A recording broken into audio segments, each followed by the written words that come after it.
All right. So, good morning, all.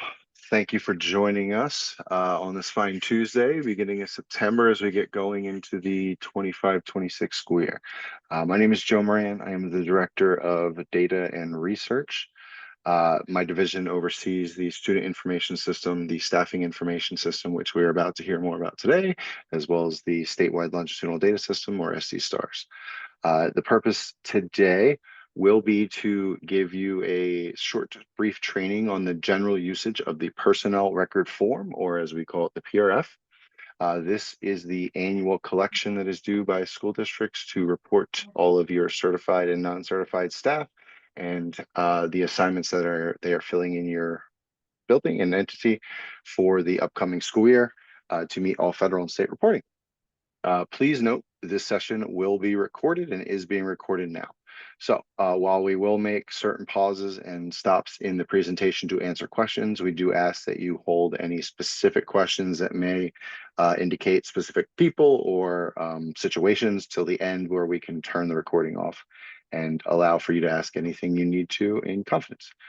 So as we get going here, just one more reminder, appreciate your attendance today. I am going to hand this conversation over to Jantina Nelson-Staffney, who is our lead on the PRF work.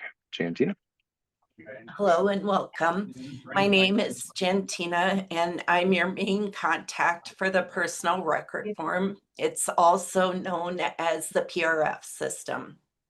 The PRF database is a vital data collection tool used by South Dakota school districts to enter their required staffing information.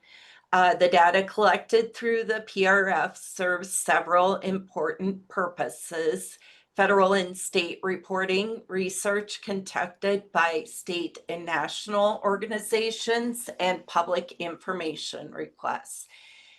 This training will guide you through how to accurately and efficiently complete the PRF to ensure compliance and data quality. To access the PRF website, to submit your data and access manuals, you need to log in through the official PRF website at doe.sd.gov/PRF. Joe, would you please add that link to the comments? Will do. All right, let's navigate this website. Once you're on the PRF website, you'll find step-by-step instructions that were developed to assist districts. The current session is being recorded and we will post on the department's website the recorded video. Last year's training is still out there, so if you need a refresher, you can always click on one of these training sessions. The key sections to explore: if you navigate down to your login and contact information, there are login directions and there's a link to who to contact with your questions. If you navigate to the important information, the updates for the 25-26 school year that were also sent to you in an email are listed out there, and these will be covered in our training. Also, the valid assignment codes are listed out there. If you navigate to the collection forms and instructions, there's step-by-step instructions for completing each collection. If you click on the desk guide, this will provide you with detailed help. Don't be intimidated by the size. Just use your search and find to find exactly what you need. It's like having decades of institutional knowledge at your fingertips. The state platform is managed by Bureau of Information Technology, also known as BIT. And it has been upgraded to the single sign-on, also known as SSO. As part of the business to business, also known as B2B modernization, you will now log in using your school email address. There will be an automatic redirect from our current PRF website to the new login page. If you navigate to your login and contact information,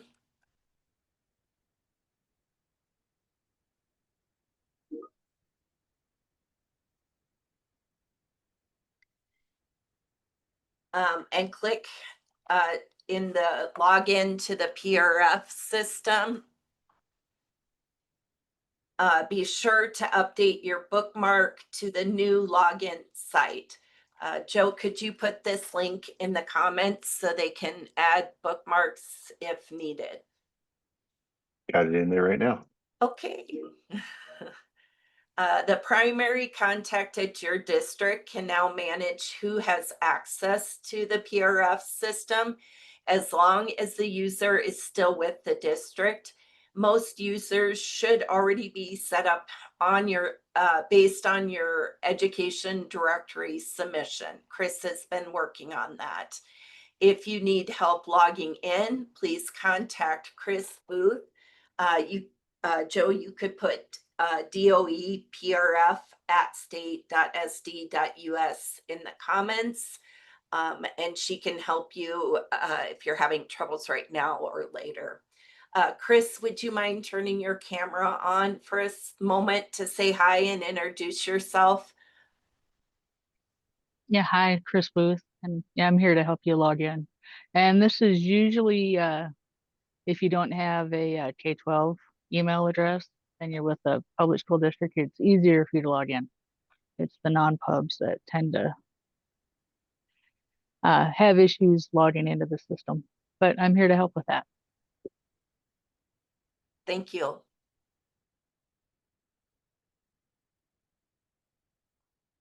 All right, I'm just going to walk you through this, but if you click on login in the upper right corner of the screen, you can enter your work email address and click on next. Enter the password associated to your work account and then click on next. If you need a password reset, please contact your district's technology coordinator. If you're prompted to complete the multi-factor authentication, also known as MFA, the B2B portal uses MFA for added security. And if you need help setting this up, here's the link to a knowledge article. Joe, can you put that link in the comments?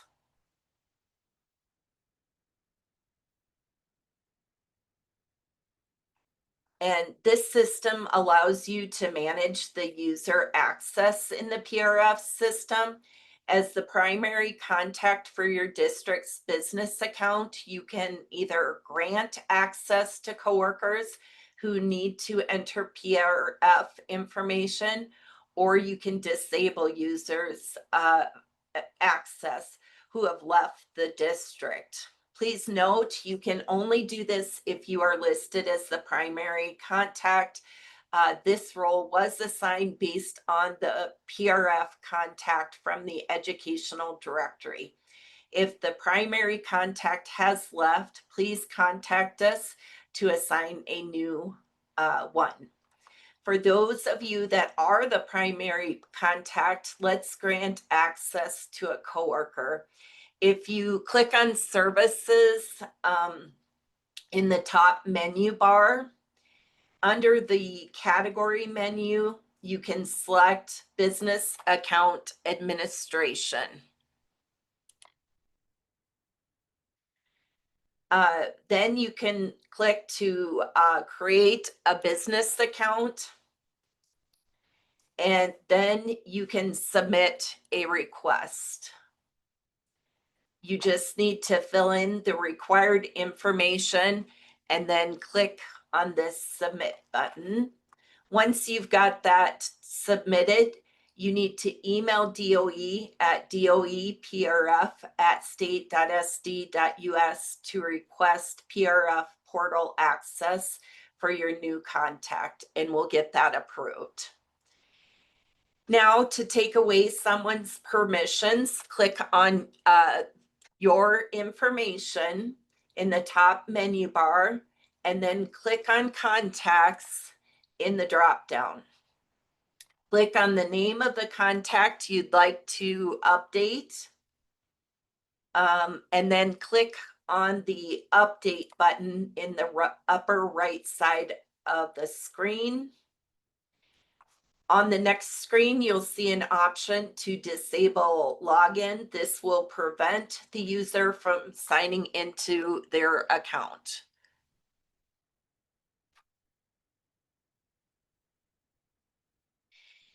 Next, we're going to launch your district's PRF portal.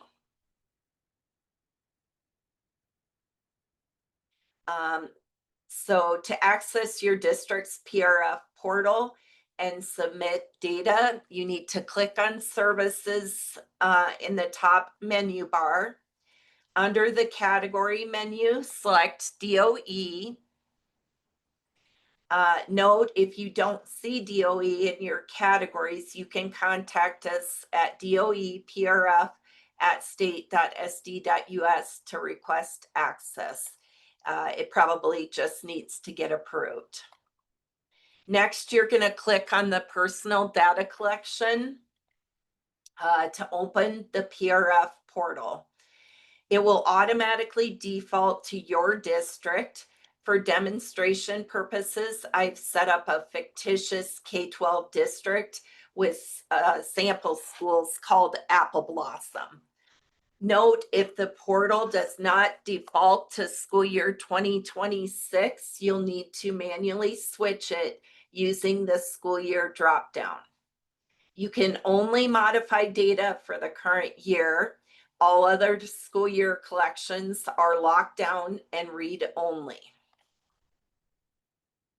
As far as the historical PRF data migration from the previous system to the new platform is partially complete. Here's how the process has been handled.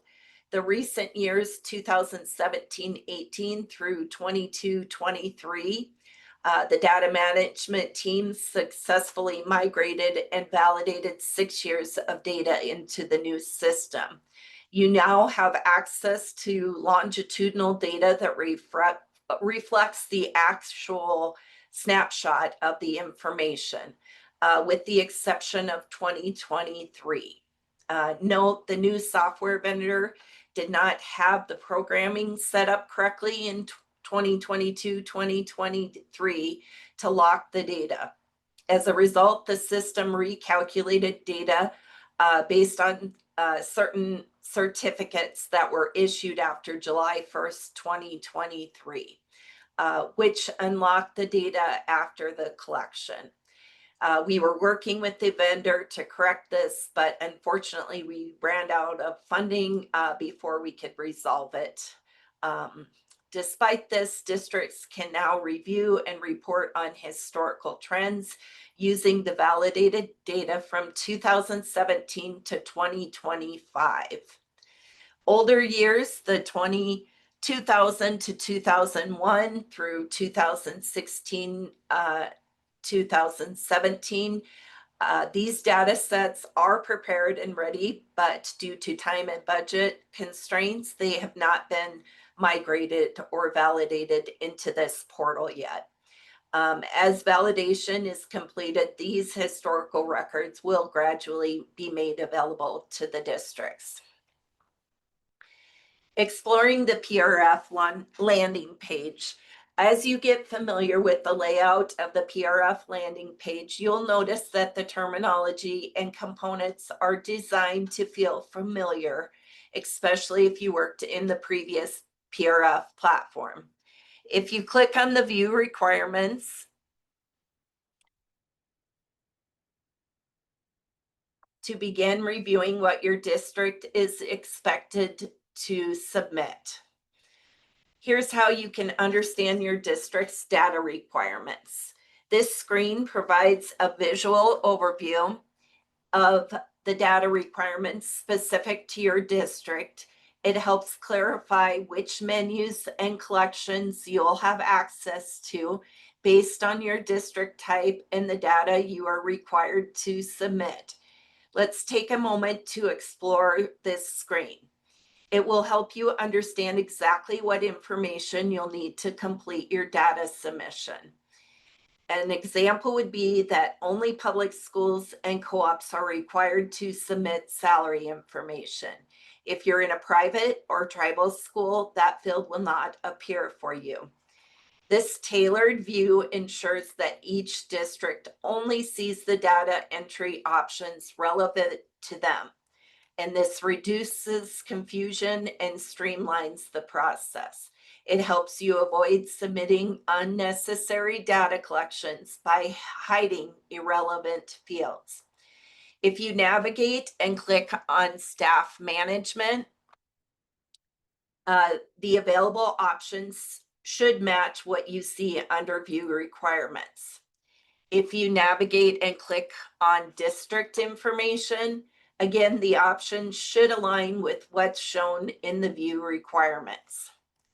In order to keep you informed, the department will use this blue banner at the top of the district portal to communicate important updates, including planned maintenance, unplanned outages, system enhancements, and other time-sensitive announcements. So be sure to check the banner regularly so you don't miss any critical information.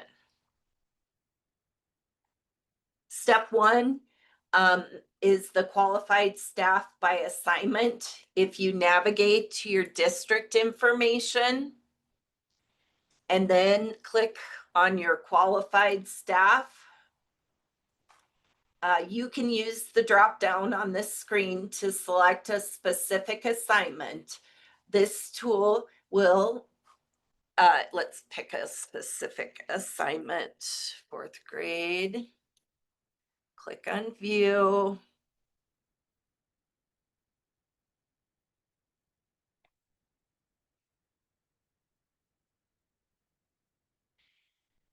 This tool will display the endorsement required to teach that class, which is the self-contained K through 4th grade endorsement.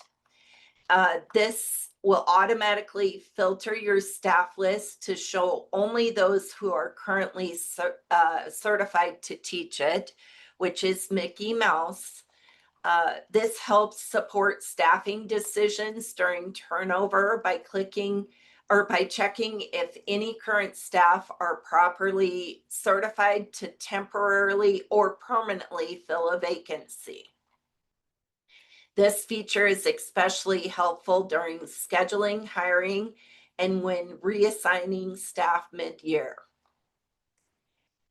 Please drop your questions in the comments section so we can address them at the end of the training. Before we move on, is there anything that's not specific to an individual situation that still needs to be clarified, Joe? There is nothing in the chat at this time in terms of questions. We will hold here though. If there are any questions before we move on, feel free to unmute yourself and chime in. Just as a reminder, keep all questions at this time to be non-specific or identifiable. And as we're giving everyone a little bit of wait time to consider any questions, just another reminder, Jantina and I will do our best to work with our tech team here to turn around this recording as quickly as possible to update the web page following this meeting so that you have updated training links on our current web page. That being said, not a ton fundamentally has changed in system management. So you are still able to use the current links that are on our web page for tutorial video recordings, although they might be last year's version. Jantina, I do not have any other chat questions, so you can proceed.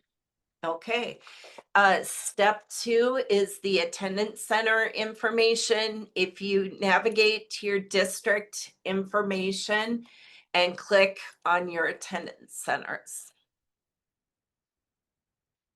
This collection focuses on verifying and maintaining accurate base salary and ensuring that attendance center data is correctly pre-filled in the PRF system based on what you reported on your Ed Directory submission.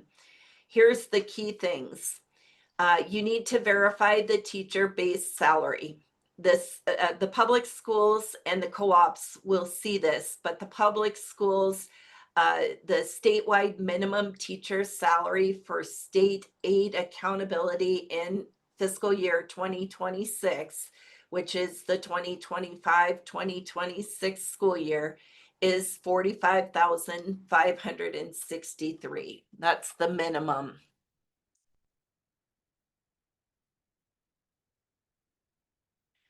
And be sure to click update salary.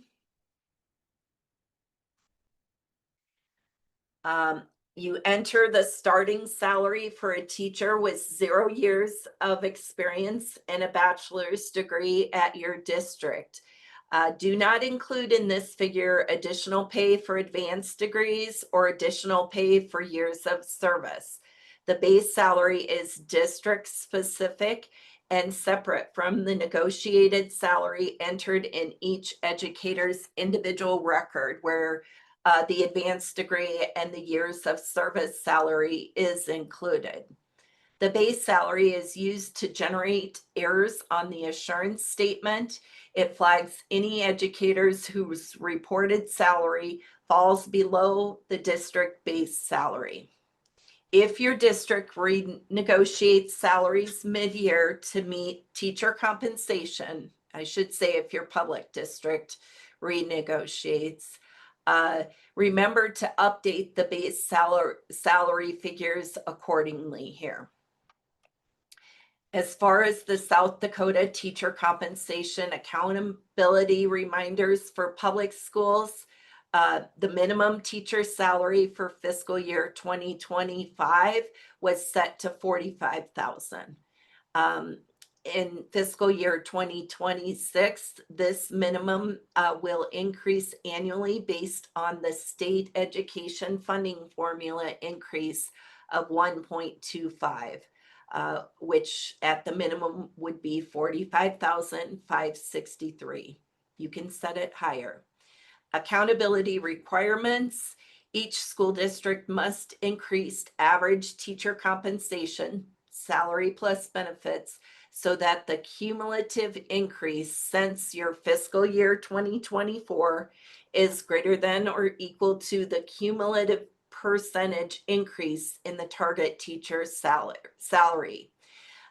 Compliance threshold must meet at least 97% of the required increase. So your target teacher salary for fiscal year 2025 target increase was 4%. And in fiscal year 2026, your target increase was 1.25. Dr. Graves, Secretary of Education, is encouraging districts to increase base salary now to prepare for this future accountability benchmarks. Now, attendance center data. This section manages the school level data that connects educators and paraprofessionals to their assigned buildings. This information is preloaded from the educational directory submission. The education directory information you submitted to Angie Bren is preloaded into the PRF system. You are only allowed to make changes if the academic term did not roll forward correctly. So Apple Blossom Elementary, the term was set to trimester, and the options are trimester or quarterly. If you have a new school, you must set up the academic term before assigning any teachers to that school. So make sure that all of your schools have an academic term. I caution you in changing the screen as it affects all educators assigned to that school. and may cause manual corrections. So I'm not going to do this, but if we were to change this from trimesterly to quarterly, it would tell you that you would have to go back to Buzz Lightyear and Pinky to update their records.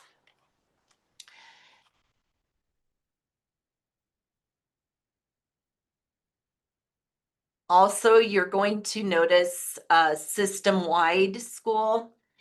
This is a fictitious attendance center that's assigned to every district. It's used to code your administrators and your educational specialists. This allows you to avoid splitting FTEs across multiple buildings, example, elementary, middle school, high school, when staff serve district-wide roles. For example, your superintendent could just be coded as a 1 FTE without breaking it out to each of your schools. Please drop your questions in the comments section so we can address them at the end of the training. Before we move on, is there anything that's not specific to an individual situation that needs to be clarified? There's nothing currently in the chat. Step 3, educators. This section covers how to report teachers, administrators, and education specialists in the PRF system. The purpose is to ensure accurate tracking of staff and whether they are properly certified. Please note this is distinct from the classified staff collection, which includes staff not required to hold specific endorsements like paraprofessionals, athletic directors, custodians, food service workers. Who's all included? All PK-12 teachers are included in this collection. Administrators, which are your principals, superintendents, CEOs, and education specialists such as counselors, business managers, psychologists, SPED directors, curriculum specialists, tech coordinators, and instructional coaches. The current platform limitations and workaround.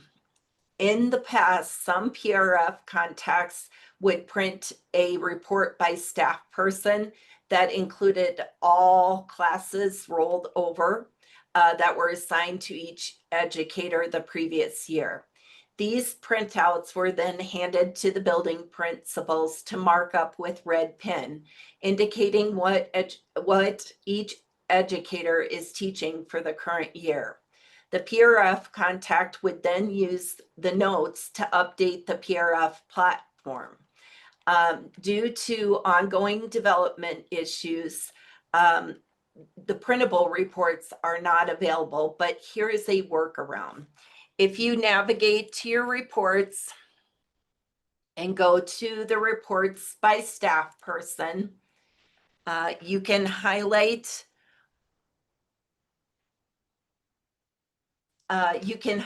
all the rows by holding down your Control A, and this will select them.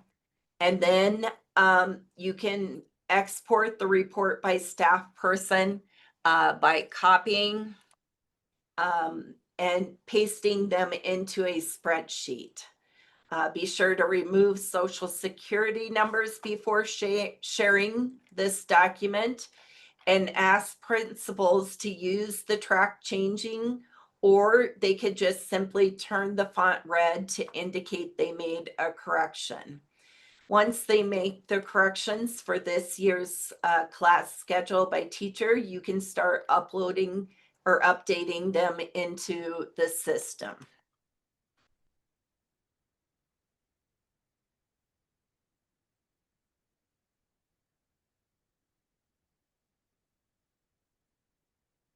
All right, let's navigate to staff management and educators. Make sure the district has educators is toggled to yes. Warning, setting the value to no will cause all staff to be removed from this school year, and you'll have to start over from scratch. So hands off, as you don't want your staff to vanish without an undo button. Today, I'll show you how to add a filter by last name and then clear the filter. So if we click on the icon that looks like a filter and say and select the last name, contains duck, and run, you can see that it'll narrow down to your Daffy Duck. You can clear the filter. I'll also show you how to sort by last name and then by first name. You have to click on the icon that looks like a filter, click on Add Sort.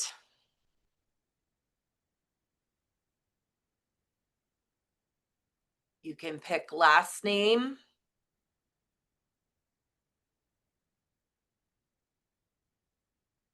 first name, and it'll sort alphabetically. So those are just a few tools. As far as the October submission, there are 4 key tasks. With the October submission, you'll need to complete these to ensure your educator records are accurate and compliant. First, I want to walk you through adding a new employee, Donald Duck. You're going to click on the new button. Once you're on this screen, you'll put in their social security number. Again, this is a fictitious number. And add this to the PRF if newly hired. As you notice, it will pre-fill if they have something on the certification side of the system for date of birth, federal race, and if you notice here, the educator profile status is set to expired. This individual is not authorized to teach in South Dakota. He has an all preliminary, which allows you to apply for a teaching position and for the school to offer a contract. With this alternative preliminary certificate, Donald Duck can only shop around for jobs. So if you see this, you need to notify your principal that he still needs to complete the alternative certification application. All right, let's use the record validated field to confirm the record has been reviewed and is ready for submission. We need to fill in the salary.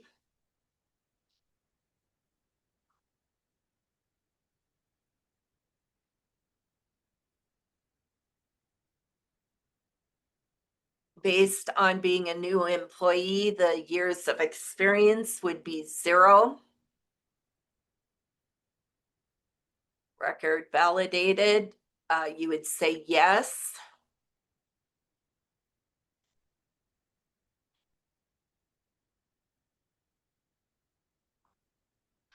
And then you need to scroll down.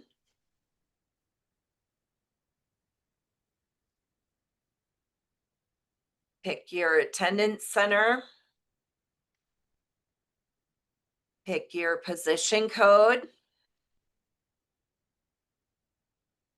Pick your assignment code. If they're full-time, they start the school year, they're ending the school year, they work a full, the full hours per day, then they would be considered a full-time 1 FTE. Enter the trimesters and click on save.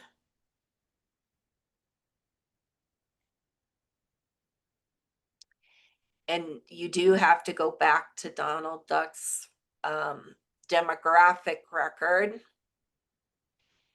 And again, an all preliminary certificate does not allow an individual to be paid. It only indicates the individual has met the minimum qualifications and can sign a contract.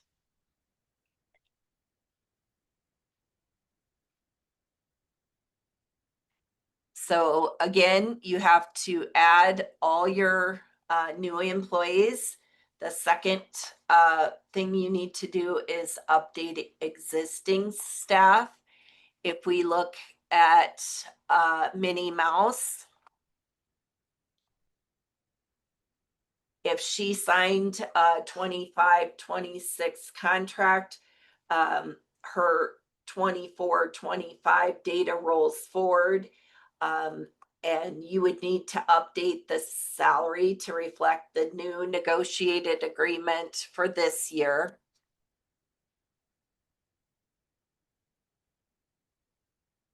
You would need to update her experience.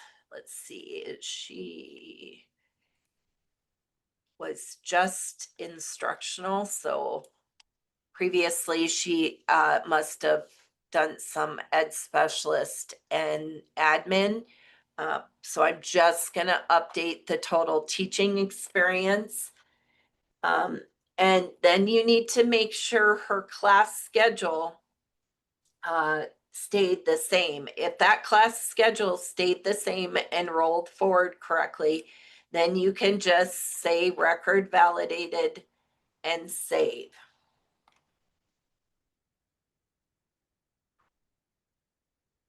Additionally, you need to adjust records for anybody that maybe started the school year and departed mid-year.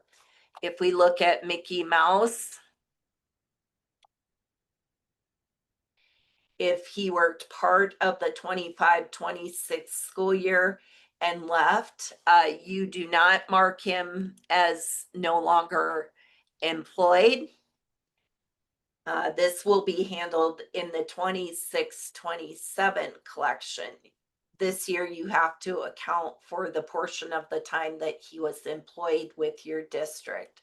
So instead, you're going to open each assignment record and update the quarters worked. You're going to adjust the FTE. If he was paid out $15,000 of his $60,000 salary, that is approximately a 0.25 FTE. So you're going to update the salary to reflect the actual payout.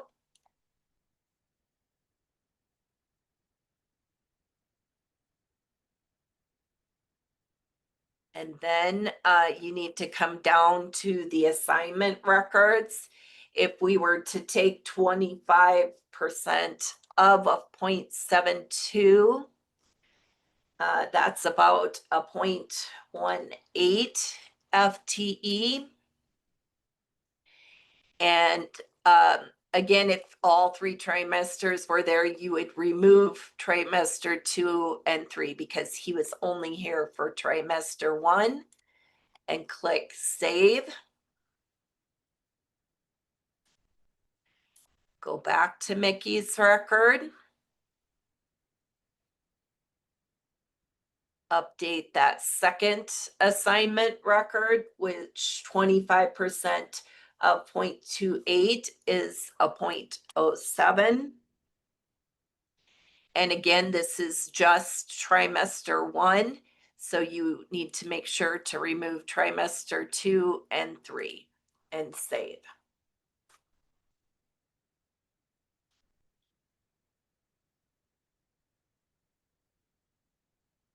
Make sure you mark the record as validated.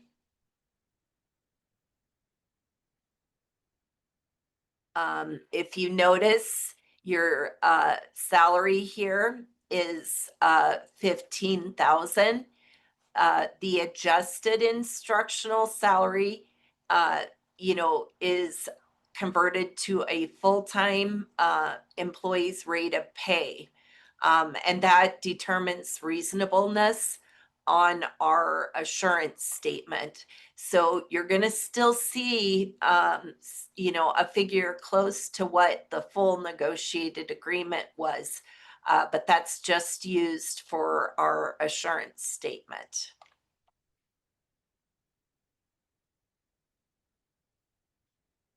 The fourth thing that you need to do in the educator screen is mark those no longer employed records.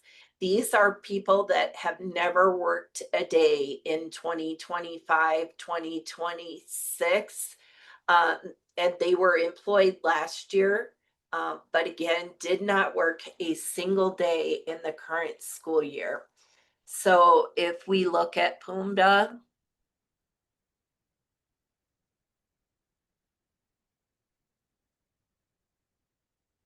we're going to mark this record with no longer employed.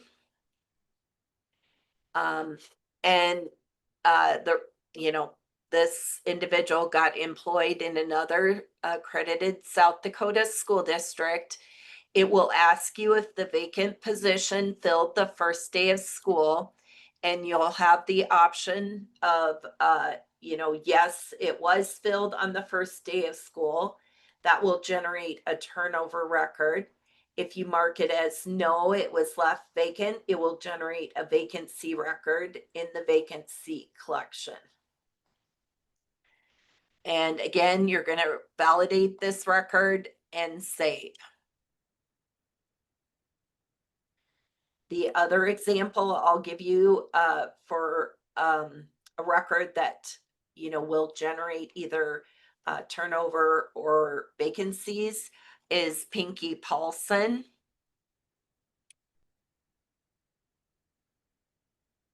If he switched positions within the district, say he became a principal this year, but the previous position was reading vocal music, and that remained unfilled, it will also generate vacancy records for those instructional classes. So you're going to leave him as employed in the district, but you're going to place a check mark for switch positions in the district, and the previous position is still vacant. Again, last year, he was the reading and vocal music. This year, switched to the principal position.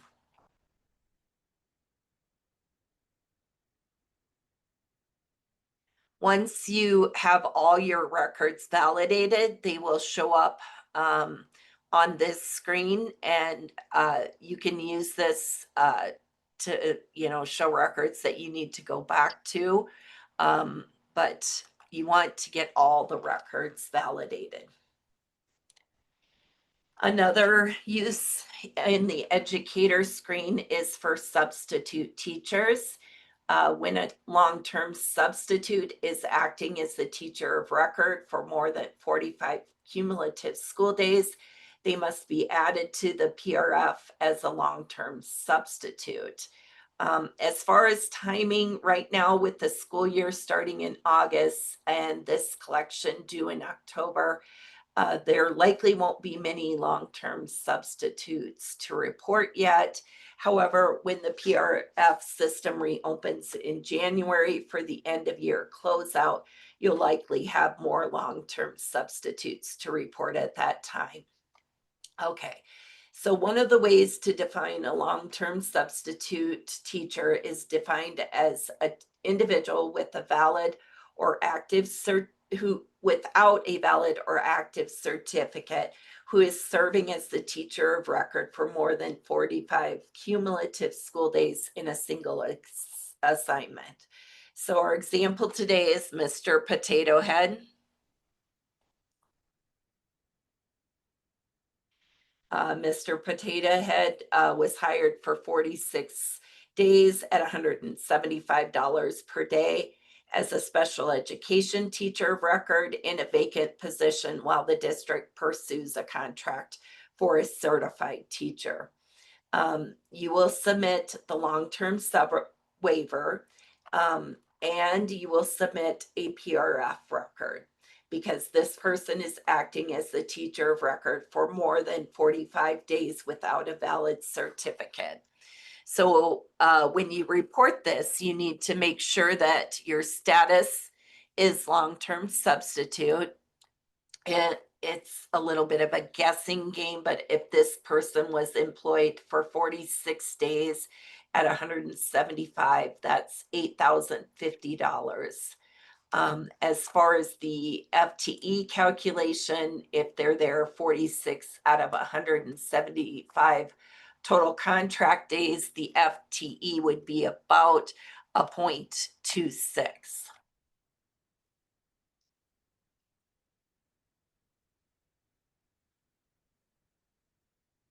All right, any questions in the comments that need to be addressed?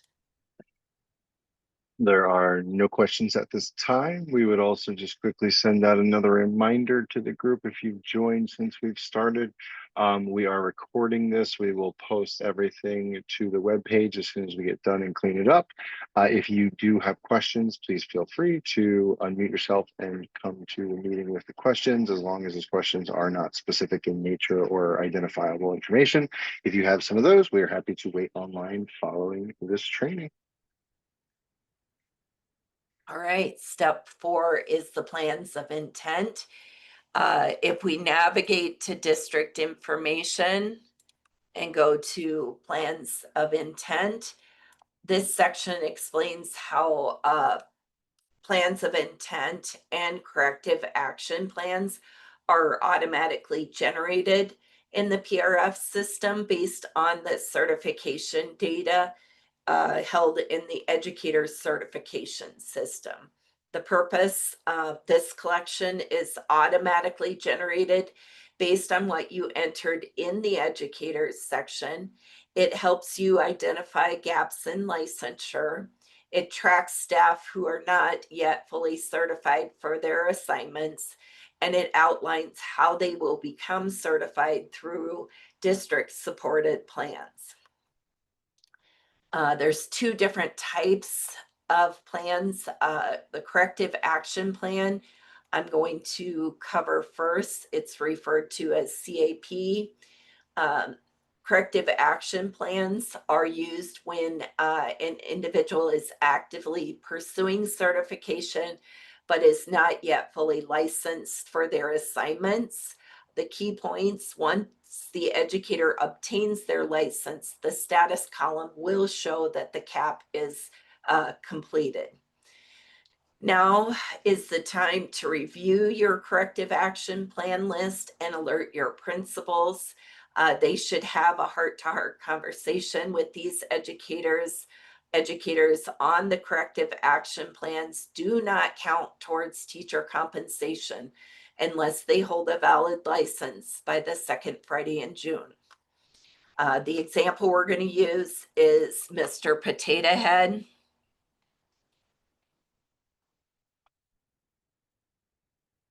And you'll notice the plan is marked as required.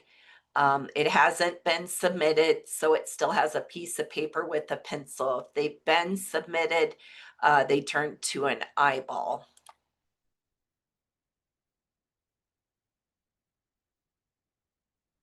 Mr. Potato Head was the long-term sub for the K through 12 special education.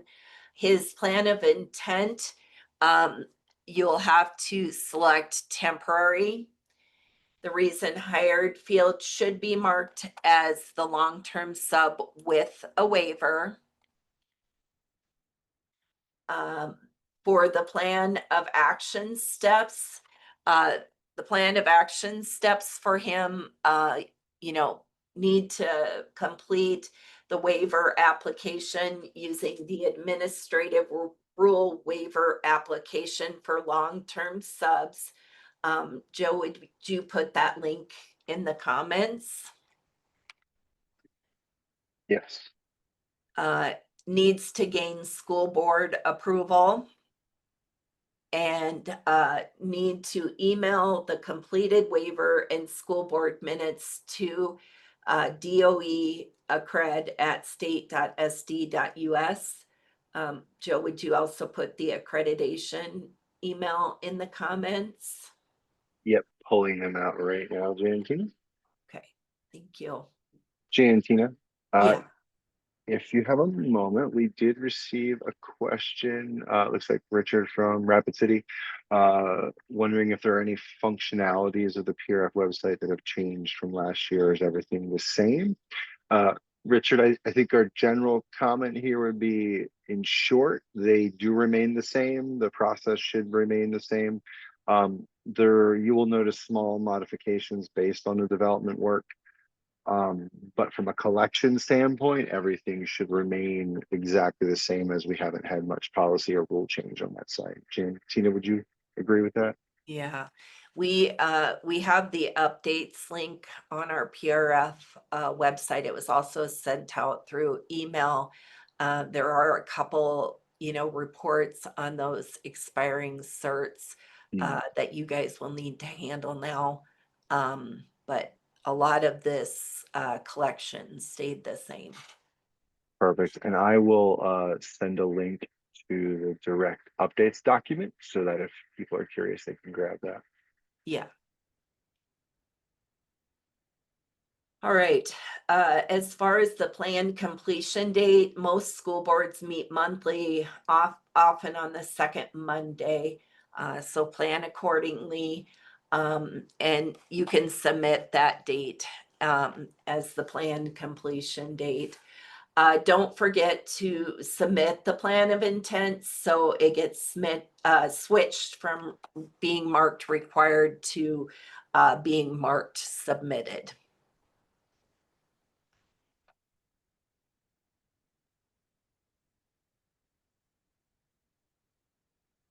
Next, I'm going to cover the non-authorized plans of intent. These are required for an employee serving outside their current certification. The plan of intent outline shows how the district intends to help the employee gain the proper licensure. The qualified section of the plan of intent provides options for gaining licensure and the requirements for each of the pathways. The example I'm going to use is Mickey Mouse. Mickey Mouse has two POIs, plans of intent types.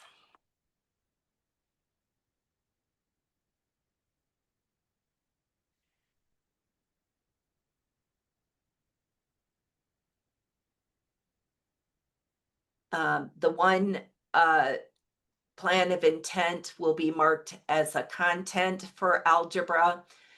And the other one will be marked as SPED, which is a dual licensure. So as far as the content plan of intent, let's click on the piece of paper with a pencil and open up this plan of intent. We're going to say that this individual will work towards the algebra licensure. When you click on the endorsement, you can pick the two options. I'm going to pick the intermediate because it has a little easier praxis tests at the middle school level, and then the elementary preparation. Once you pick those two fields and click save, it's going to add the qualifications that are, available to this person. And so this person needs to take one of the PLT tests, and then you can say which option this person intends to do. Most of them will take the praxis test, as going back and getting a major in content area would take 4 years. So again, you need to sit down with the individual and map out their plan. And then you need to click on the submit button. If you know, submit this plan and suddenly the individual is like, oh no, I don't want to take that praxis test, I want to take a different one, you can come in and revoke that submission and select the praxis test that they intend to take. So for the content part of Mickey's class this year for algebra, we have now submitted the plan of intent, but in addition, Mickey is teaching this to special education students, which requires dual licensure. The other dual licensure areas, again, are English language learners, deaf, hearing impaired, and blind, visually impaired education. So now I'm going to show you how to fill out the SPED part of that plan. Click on the little piece of paper with a pencil. For this plan of intent, we're going to say working towards endorsement because it's special ed. They want to know, you know, what duties you're performing with these students. You will pick the endorsement. There's only one. And you'll pick the preparation that the individual holds. When you click on save, it's going to generate the qualifications options for Mickey to get the special ed endorsement. Again, you know, what PLT are you going to take? For this one, you have to do the state designated coursework. You also need to pick one of the praxis tests. Oh, this was the content test. This is the PLT test. Once you click on save, you just have to remember to scroll up and click that submit button. Again, once you click that submit button, that plan of intent will no longer be marked required. It will be marked as submitted.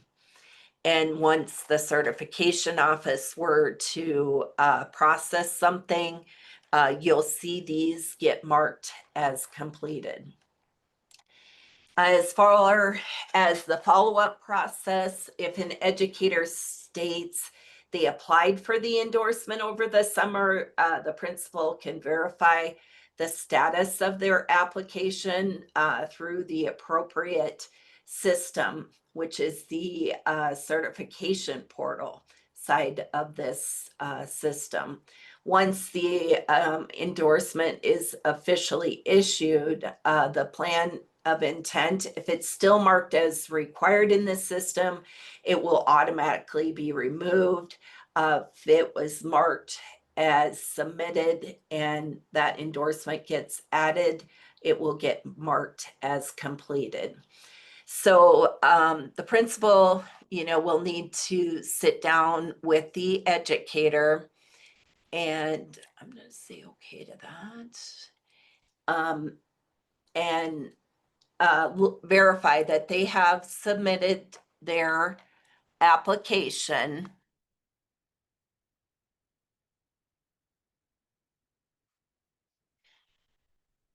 And you need them to log into their educator profile.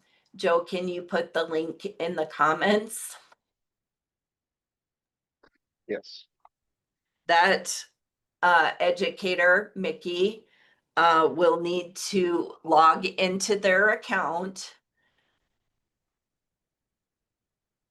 Clicking on the login.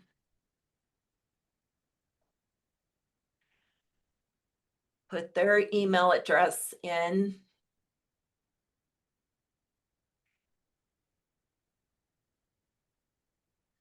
Put their password in.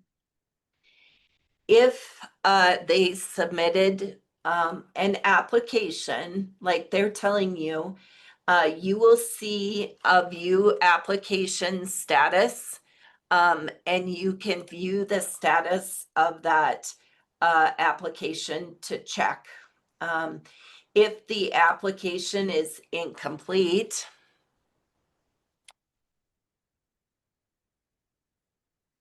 the certification office cannot process it until all documents and payments are submitted. If it says new application, then it's waiting for a manual check-in by the certification office to make sure all documents needed have been marked as such. If it's been more than 20 business days and no action has been taken, Mickey can then comment on the application for assistance, and the principal can help them to understand what is needed. In this case, Mickey did apply for the special ed endorsement. You will notice it is marked as incomplete application, pending payment, and then also, transcripts are needed to perform the check for the special ed endorsement.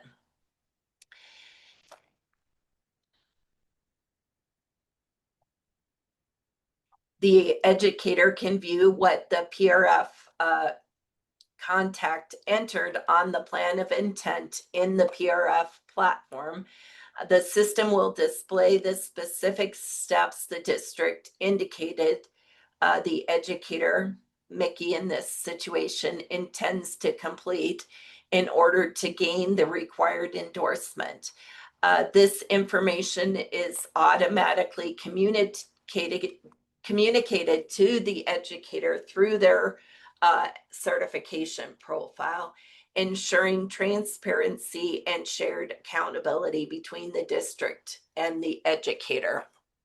So if we go up to Mickey's profile, by clicking on the educator's name, we can minimize the demographic information.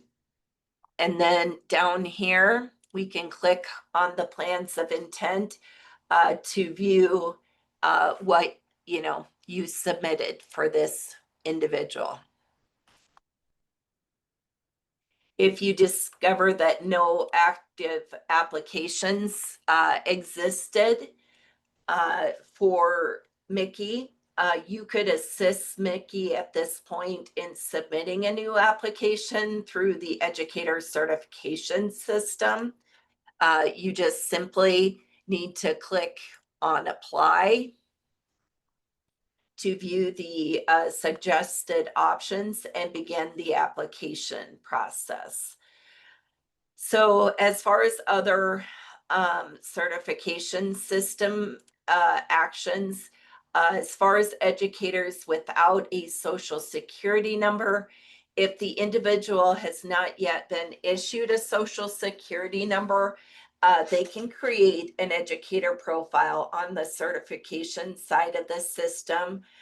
During the setup process, they should indicate that they do not have a social. The system will then generate a temporary social security number for them. They need to communicate that to the PRF contact so they can add a PRF record with that temporary number instead of the actual social security number. As far as next steps for the district, if this was someone with a temporary social security number, you would see one of these suggested boxes that says update social security number. Once the educator receives their official social security number, the district must ask the employee to log back into the certification system. The educator should update their profile to replace that temporary social security number with their actual social security number. This ensures the accurate record matching and compliance with certification tracking. And it will merge with the PRF system once they do this. Another option is to update the educator's profile. This is needed for name changes on certificates. There's no fee unless the new you want a new copy of your certificate. Additionally, you can apply to request a copy of the certificate by clicking here. Educators can request a copy showing updated credentials. As far as automated updates in PRF, once the educator gains that additional licensure or endorsement by passing a praxis and submitting the application, the PRF system will automatically update their certification status and mark the plan of intent as completed once processed. If you need certification help, staff can contact certification directly at DOE certification@state.sd.us. Joe, do you want to add that email address to the comments section? Certification staff cannot legally release information to an administrator, but an administrator could call that employee into his office and contact the certification office.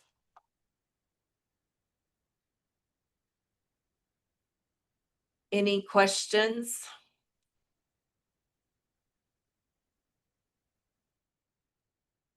No questions at this time, Jantina, and all the links have been dropped in. Okay. Step 5, the vacancy turnover. If we navigate to district information and then the vacancy report requirements,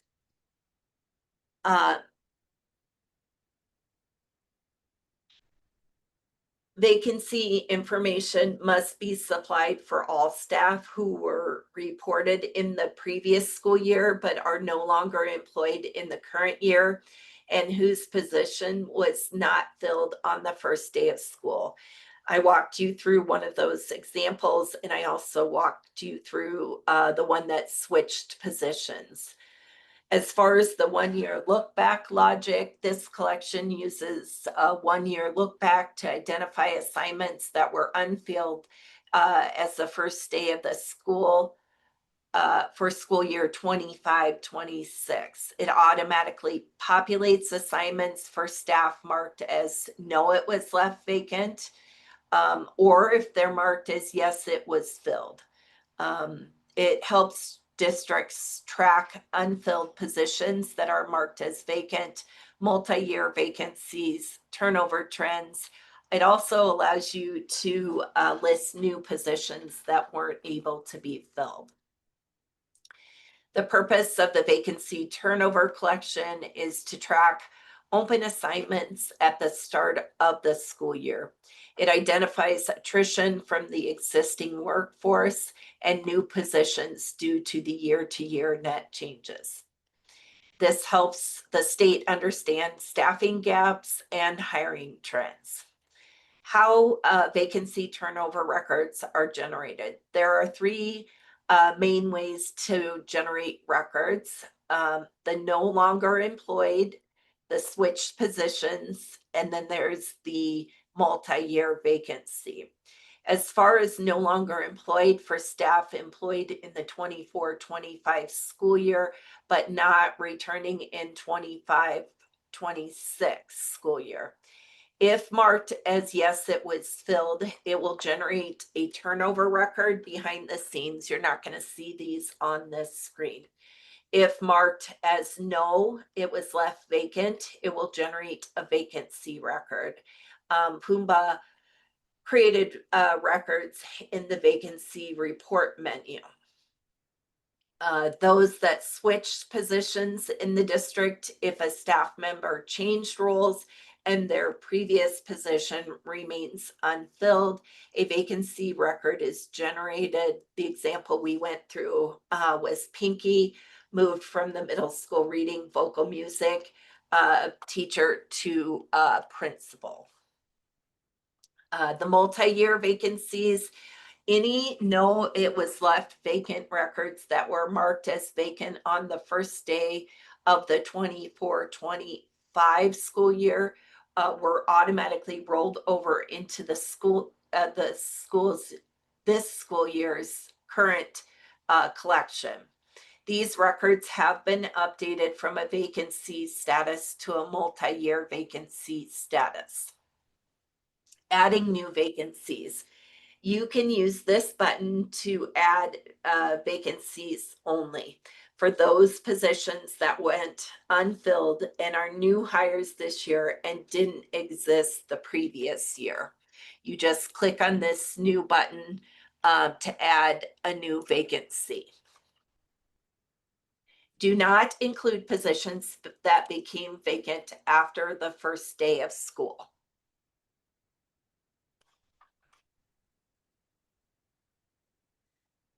As far as closing out a vacancy, to close out a vacancy means that you officially filled the position and removed it from the open list. For example, the no longer employed staff, Pumbaa, that we used as our example, we're going to pick that assignment for elementary title interventionist that was marked as no, it was left vacant.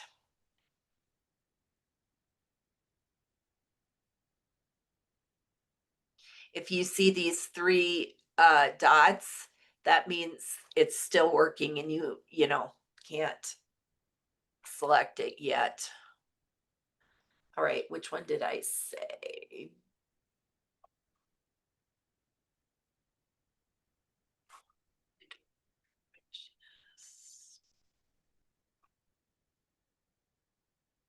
This one we're going to leave as no, it was left vacant. It will roll as a multi-year vacancy. If part of her classes were filled, you could then select, that they were filled by someone else. And then you'll just enter when the vacancy ended for FY 2026. This record will then become a turnover record and you no longer will see it. For those that were marked originally in the educator section as yes, it was filled, again, they automatically generate a turnover record behind the scene. For those that switched positions, the example we gave was Pinky Paulson. And she taught multiple classes. And you may need to handle each assignment separately. There was one for vocal music that we had marked in the educator screen as no, it was left vacant. Again, if you leave it that way, it rolls over to next year as a multi-year vacancy. For reading grade 5, if we were to switch this to yes by someone else and enter the vacancy ended of FY 2026, it becomes a turnover record. For reading grade 8, if we were to switch it to yes by the same person, if the staff person continued teaching the same assignment, this becomes an assignment maintained record. Please drop your questions in the comments section so we can address them at the end of this training. Before we move on, is there anything that's not specific to an individual situation that needs to be addressed? Not at this time, thank you. Okay.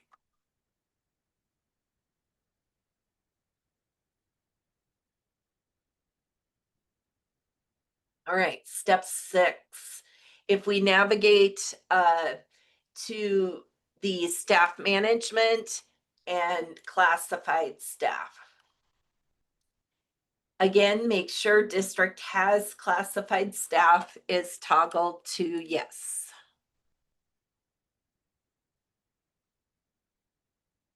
This section covers how to report classified staff, individuals who are not required to be certified through the South Dakota Department of Education, but they may hold a licensure through other entities such as CDL, Food Safety, Department of Health licenses the speech language pathologists. Who has access to this menu? The classified staffing menu is only available to public co-ops and state special schools. As far as the FTE roll forward and data entry, FTEs are, by code rolled forward smoothly for most districts. Please double check your entries. There should not be anyone listed as 0 FTEs. If a classified position no longer exists, you must delete the entry. So if, you no longer had this 504 coordinator, you can just click on the trash can. Are you sure you want to? And say yes.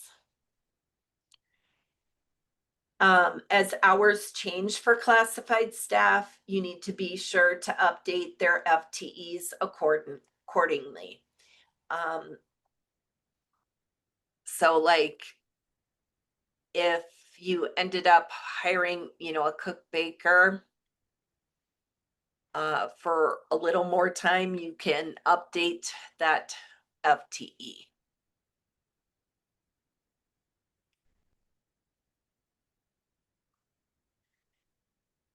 This is optional to add demographic info to this menu. Some districts have requested the ability to tie a name to each code to track who was previously reported under each role.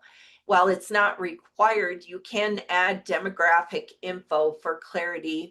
The example I'm going to use today is Winnie the Pooh as an accountant bookkeeper.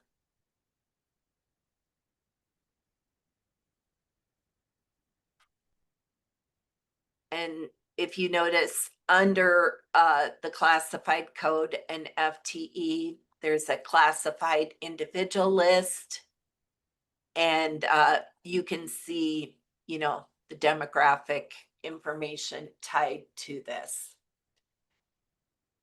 Please drop your questions in the comments section so we can address them at the end of the training. Anything before we move on? No. All good. Step 7 is the paraprofessionals. If you navigate up to staff management and go to the paraprofessionals, again, make sure the district has paraprofessionals is toggled to yes. The purpose of the paraprofessional reporting is to provide a collection tool for district submission of paraprofessional personal information required for federal reporting. A paraprofessional, also known as an aide, provides instructional support and assists the teachers in the delivery of instructional and related students services to students. The paraprofessional works under the supervision of a teacher and helps to support the lesson plans of a licensed teachers. If you have a paraprofessional that did not work for any days in 25-26, you should delete the record from this system. We don't track turnover, so this ensures accurate information. If you have a new paraprofessional, today we're going to pretend that Snow White is a new paraprofessional for this year. You'll put in their social. Again, this is a fictitious individual. It hit the certification side of the system, and filled in what it could. If it doesn't find anything on the certification side, you'll have to fill in this, information. As far as date hired, I'm just gonna pretend like this person was hired 8/1 of this school year. As far as their qualifications, all paras, must have their high school diploma or equivalent, and then one of these qualifications.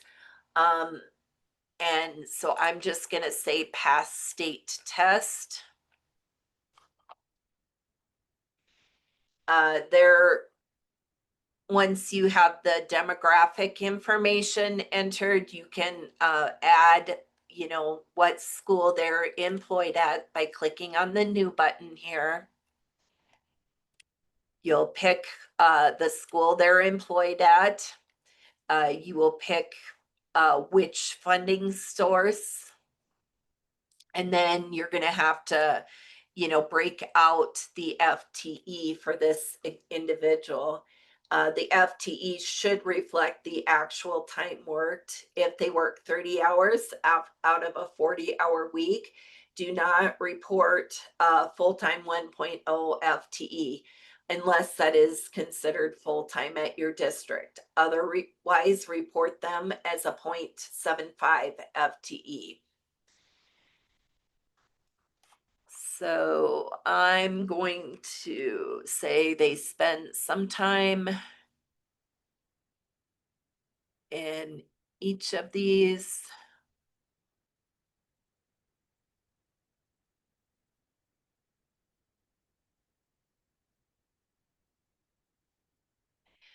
Job responsibilities, you can, list their various job responsibilities. The supervisor, it's going to give you only those that are, properly certified in this drop down. If you've got speech language pathology, pathologist as the supervisor, you can say supervisor not listed, and a box will appear and you can list that them as the supervisor. Otherwise, it needs to be somebody certified. Once you've finished entering the information for the for all of your paraprofessionals, you can use the View Student Information button.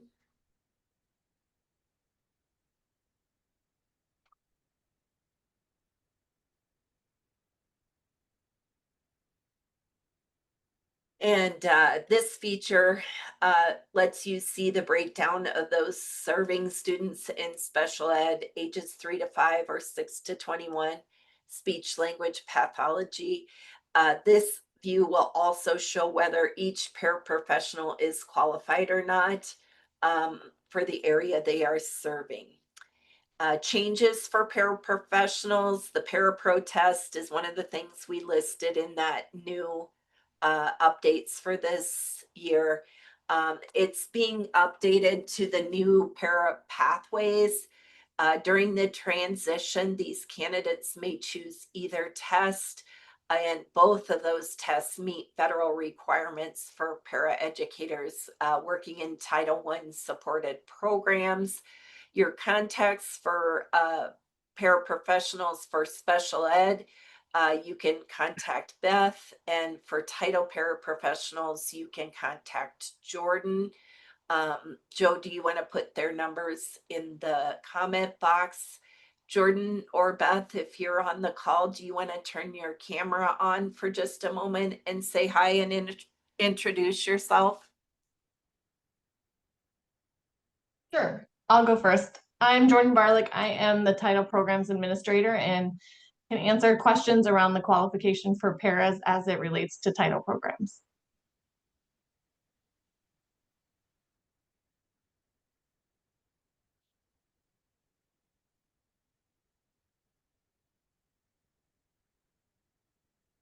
Is Beth on the call?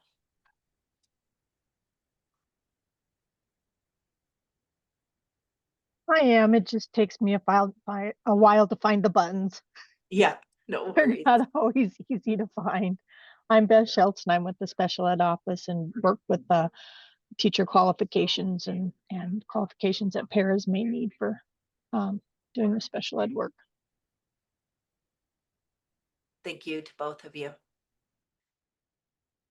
Any questions that need to be addressed before moving on?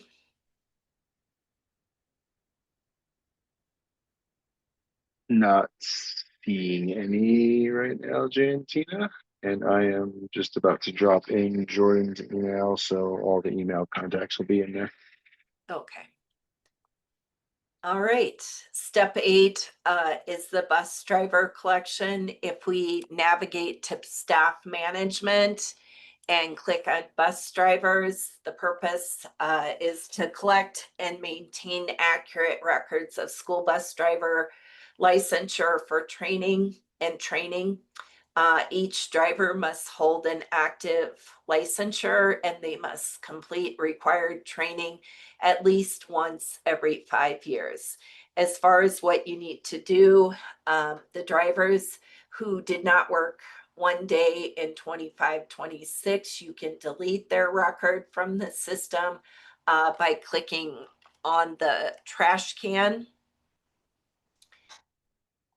next to their records. Again, we don't track turnover for bus drivers. Drivers who left mid-year, you can adjust their FTE to reflect only the portion of the year they worked. New drivers, we're going to pretend like Daffy is a new driver. You would click on new for that record. You would add them to the system. You need to select their employment type, whether they're contracted, employed by the district, or a substitute. In this example, we're going to say they were employed by the district. As far as FTE reporting guidelines, the FTE must reflect the actual time worked, not default to 1.00 unless that is your district's definition of full-time. Examples, if somebody worked 4 hours a week in a 40-hour week, you would report them as a 0.10 FTE. Daffy, we're going to pretend like is working 20 hours a week in a 40-hour week. 2 of the hours are before school and 2 of the hours are after school, 5 days a week. And we will report this as an overall FTE of 0.5. But if 5 of those 20 hours are spent transporting students on an IEP, you have to split up that FTE. So, 5 out of 20 hours would be a 0.13 that you would put in for special ed FTE. And then the other 0.37 would be your regular education FTE.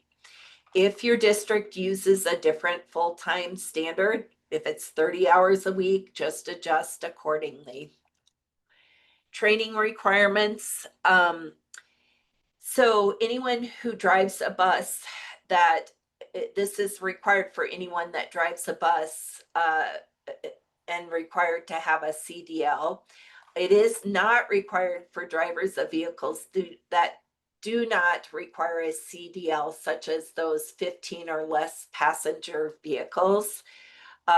This is an optional field, but some districts may have non-CDL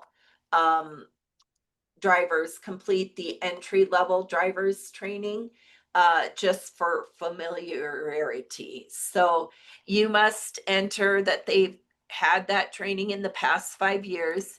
You need to enter the date of the training that is within that 5-year entry date.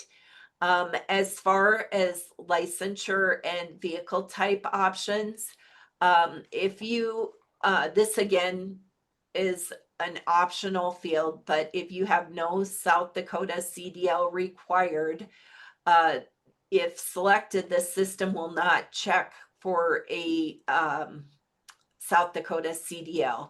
And that no CDL is only available for those that drive the 15 or less passenger vehicles. It applies to drivers for transporting students per an IEP using small vehicles. The CDL is not required, but a valid driver's license is. The other option is for those out-of-state CDLs. This can be selected if you've got somebody driving from you with an out-of-state CDL. As far as the driver's license status monitoring, this is a calculated field, and it's pulled weekly from the Department of Public Safety. I think it's every Monday that this is pulled. The district will receive automatic email alerts if the district's or if the driver's CDL is suspended, revoked, canceled, or disqualified. In this case, this is a fictitious person, so it's just displaying as not qualified. The contact is Megan. Megan, would you mind turning your camera on for just a moment to say hi and introduce yourself? Yep, I'm Megan Tatum, and I work in the Office of Accreditation, and I work with the bus driver CDL status with the South Dakota Department of Public Safety. So just note that if there is an issue with bus driver with their CDL, the bus driver themselves needs to contact the Department of Public Safety, the Department of Education. Jantina and I can't fix that, and we can't even you can't fix that either. The bus driver themselves needs to contact public safety. So Thank you, yeah, Megan. thanks, Jantina. Joe, can you put Megan's phone number and email in the comment box? Any questions that needs clarification? There are none at this time, and dropping Megan's contact information for bus driver questions now. All right, moving on to step 9, contracted services. Navigate to staff management, contracted services. Make sure, any third-party contracts for special ed services from an agency other than a co-op is toggled to yes if you have them. If you only have contracts through a co-op, you would leave this no and not report anyone. Purpose to collect data on third-party contractors providing special education or related services that are part of a standard district operation. Who should report? Public school districts do not report services provided through a co-op. The example I have here is South Central School District, and you should not report services from South Central Co-op. So this entry here, we need to delete because you're going to see those services allocated through this link. You do not double report them.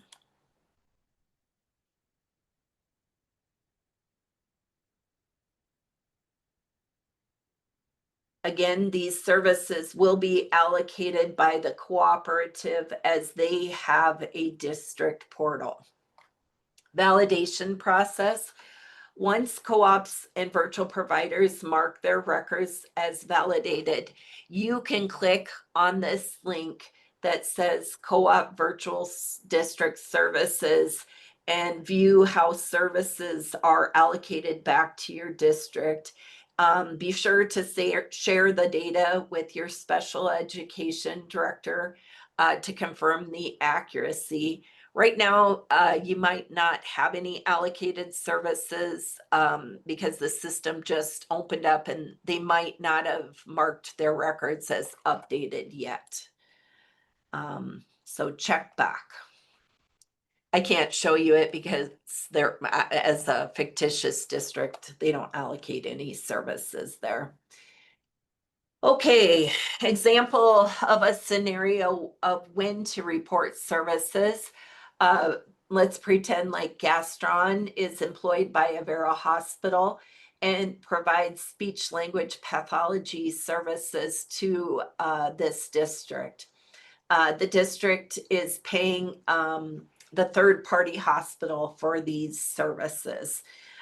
Since hospitals and private providers do not have access to the district PRF portal, the PRF contact must coordinate with the special education director to ensure these services are reported.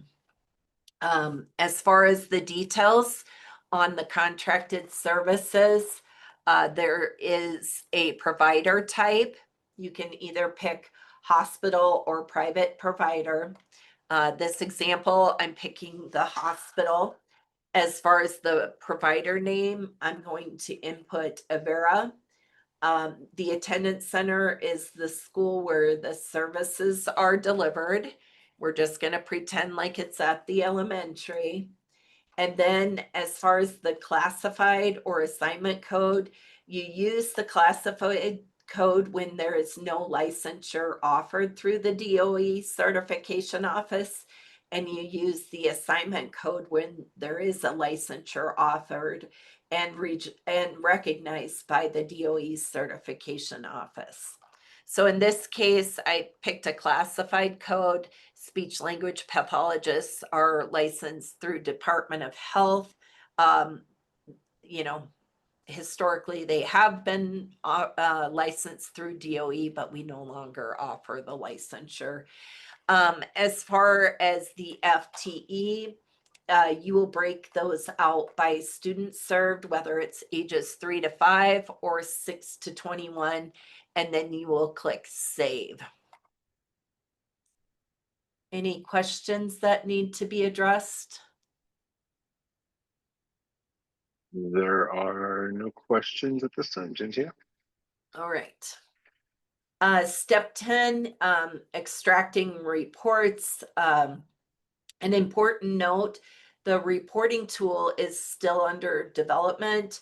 Reports may not be formatted for direct printing, but you can copy and paste them, paste the data into Excel for tracking.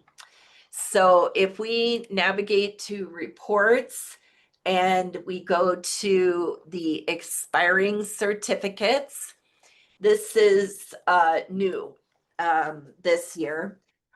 This will become the State Department certificate expiration notification. We'll no longer be emailing that out. The State Department no longer, sends a mailing list of expiring certificates to districts. This is a new process. The certificate expiration report is now available on the district portal. So this, requires action on your part. You use this report to identify staff with certificates expiring July 1st of 2026. Why this matters, it provides direct access to expiration data. It reduces reliance on the certification office. It improves efficiency in tracking certification. Additionally, it will notify you if your classified staff, your paras, or your bus drivers have a certificate expiring in 2026. If you notice here, it does cause some duplicate records because Mini has both a classified record this year and an educator record. Okay, be sure to include a reminder for your staff when you send this out. Don't to not start their renewal process too early. Encourage your staff to begin their certification renewal process not earlier than July 1st of 2026. If they bank renewal credits before that date, they risk losing a full year in their renewal cycle. So make sure your staff mark their calendars early, because the earliest renewal officially opens January 1st of 2026. And applying too soon could cost you time and money. Your choice. That's my best advice. Next, let's navigate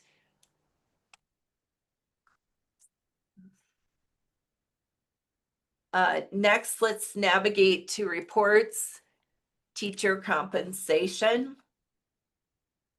The purpose of this report is to display the FTE and salary data for certified teachers, which will be used in the annual financial reporting for AFR for public schools in fiscal year 2026.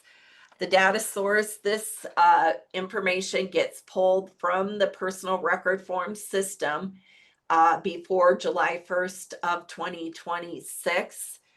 This has live updates. If you run it today and run it in a month, it may change. The report reflects real-time updates from the certification and PRF system. Recommendation would be that the business managers should review this report to ensure accuracy ahead of the fiscal year 2026 AFR submission.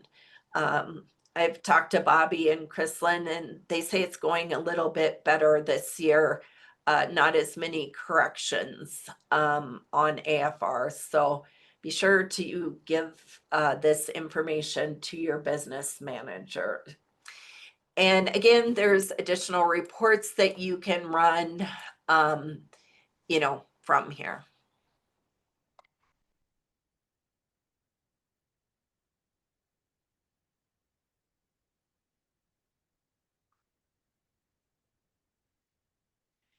Any questions that need to be addressed? No questions, Shantina. Pretty quiet session this Okay. Step 11 is completing the assurance statement. Let's navigate to district information and go to the assurance statement. The assurance statement is the final component of the personnel collection, and it includes two key components, the data validation checks on the top half, and then you mark each item to show compliance on the bottom half. The key details of this collection, the public school districts must submit the assurance statement twice. They submit with the initial submission in October, and then they must submit another one with the end of year sign off in June. All the other districts only need to complete the October sign off. The view is specific to your district. The validation checks and compliance items are customized by districts type. An example would be the non-pubs or the co-ops won't see the salary related errors. The top section, the validation checks, these are automated checks based on business rules and procedures. They help identify data quality issues before submission, and checks can be run at any time. You just click, to run the assurance statement. Each validation check provides whether the issue requires resolution. Right here it says, if it requires resolution or not. Each check shows which, things failed. And if you were to click here for the error on bus drivers, it's going to tell you what needs to be corrected. We forgot to set this to yes, we have bus drivers.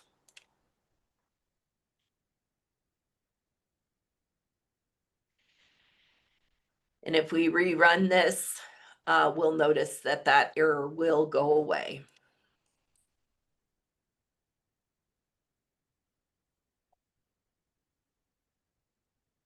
The next one is telling me that I forgot to say that this record was updated. Sure enough, when we went through this example, the record validated, I forgot to mark it as validated.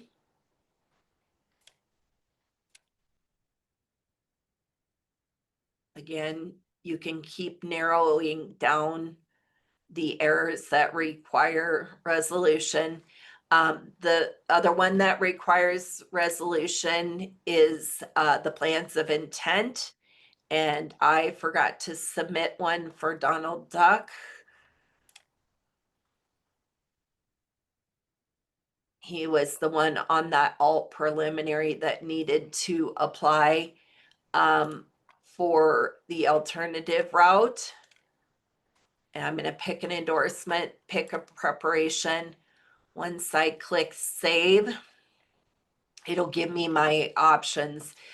This one, he needs to obtain certification. It isn't like a specific pathway.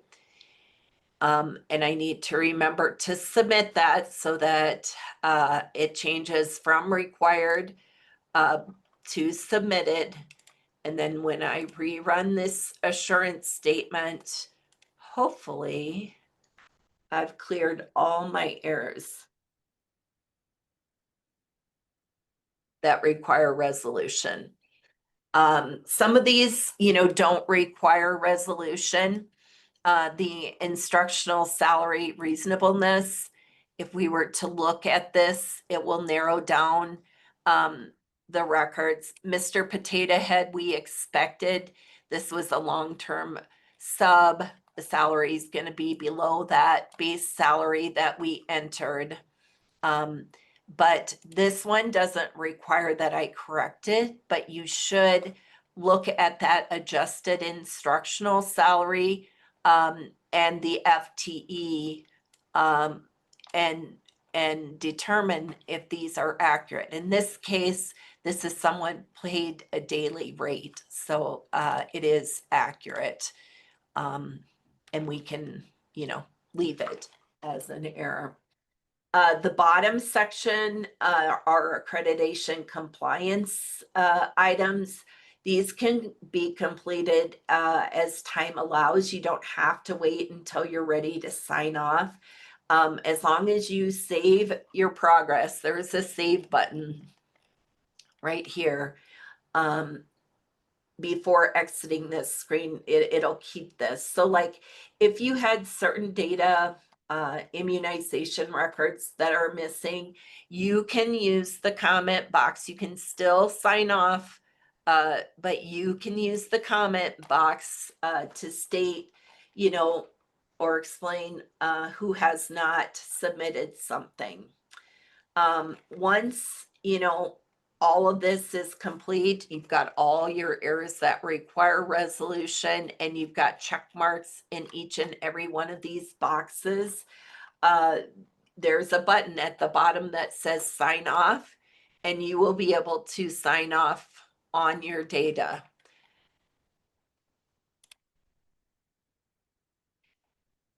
And you'll see, test district has signed off.